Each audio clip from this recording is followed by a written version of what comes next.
اللہ۔ ایک طرف قرآن کی شان جلال ہے اور دوسری طرف قرآن کی شان جمال ہے۔ قرآن کی شان جلال یہ کہ جس قرآن کو اتارنے کے لیے پہاڑوں نے انکار کر دیا، زمینوں نے انکار کر دیا، یہ قرآن کی شان جلال ہے۔ اور دوسری طرف قرآن کی شان جمال دیکھیے کہ اسی قرآن کو اسی مدرسے کے دارالعلوم جمالیہ رضویہ کے بچوں نے اپنے سینے میں محفوظ کر لیا ہے۔ یہ قرآن کی شان جمال ہے کہ قرآن کو نازل کرنے کے لیے جب رب نے پہاڑوں سے فرمایا کہ ہم تم پر اتار دیں تو پہاڑوں نے انکار کر دیا۔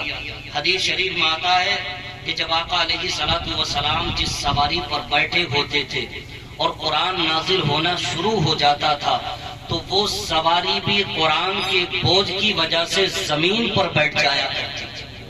وہ قرآن کے بوجھ کی وجہ سے وہ سواری بھی زمین پر بیٹھ جایا کرتی تھی۔ اب اس قرآن کو اتارنے کے لیے ایک سینے کا چناؤ کرنا تھا، ایک سینے کا انتخاب کرنا تھا، ایک سینے کو سلیکٹ کرنا تھا۔ جس قرآن کو اتارنے کے لیے پہاڑوں نے انکار کر دیا، زمینوں نے انکار کر دیا، اسی قرآن کو اس سینے کا چناؤ کیا گیا اور وہ سینہ کوئی اور لگی گئے، وہ سینہ میرے مصطفیٰ کا سینہ ہے۔ پھر اللہ پاک نے پورے 30 پاروں کو آقا علیہ السلام کی سیر اطہر پر نازل فرما دیا۔ سبحان اللہ۔ یہ قرآن کی شان جمال آپ دیکھیں کہ جس قرآن کو اتارنے کے لیے پہاڑوں نے انکار کیا لیکن آقا علیہ السلام کے سینے اطہر پر یہ قرآن اتار دیا اور اسی واسطے سے وسیلے سے ہمیں یہ قرآن ملا ہے۔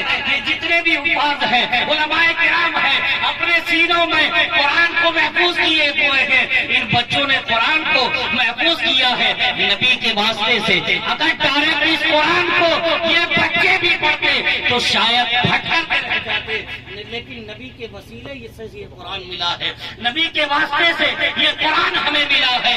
ہمیں ملا ہے تو نبی کے واسطے سے، بچوں کو ملا ہے تو نبی کے واسطے سے۔ پورا قرآن وسیلے والا ہے۔ اب اگر کوئی وسیلے کا انکار کرتا ہوا نظر آئے تو اس سے یہ کہنا ذرا کوئی ایک آیت کو دکھاؤ کہ جو قرآن کی ہمیں بغیر وسیلے کے ملی۔ تبھی تو شاعر کہتا ہے کہ وصل مولا چاہتے ہو تو وسیلہ ڈھونڈ لو اور بے وسیلہ نجدیو ہرگز خدا ملتا نہیں۔ قرآن کو پڑھو، اس قرآن میں بہت کچھ ہے۔ لوگ کہہ رہے ہیں کہ یہ ہوگا وہ ہوگا، یہ اخبار بتائیں گے کہ جھوٹی خبریں انسان مول پیسے سے خرید کر کے پڑھتا ہے اور قرآن کی سچی خبریں پڑھتا نہیں۔ آگے ہونے والا کیا ہے یہ قرآن میں سب کچھ موجود ہے۔ شاعر نے کہا تھا صحرا میں، جنگلوں میں، بیابان میں پڑھو۔ اب کر کے بولے سبحان اللہ۔ صحرا میں، جنگلوں میں، بیابان میں پڑھو اور مینار گر پڑے ہیں تو میدان میں پڑھو۔ اور یہ بے خبر نجومی تمہیں کیا بتائیں گے کل ہونے والا کیا ہے، یہ قرآن میں پڑھو۔ کل ہونے والا کیا ہے یہ قرآن میں پڑھو۔ اللہ رب العزت کی بارگاہ میں دعا ہے کہ اللہ پاک ہم سب کو آقا علیہ السلام کی شریعت مطہرہ پر عمل کرنے کی توفیق عطا فرمائے۔ استغفر اللہ ربی من کل ذنب و اتوب الیہ وما علینا الا البلاغ۔ السلام علیکم۔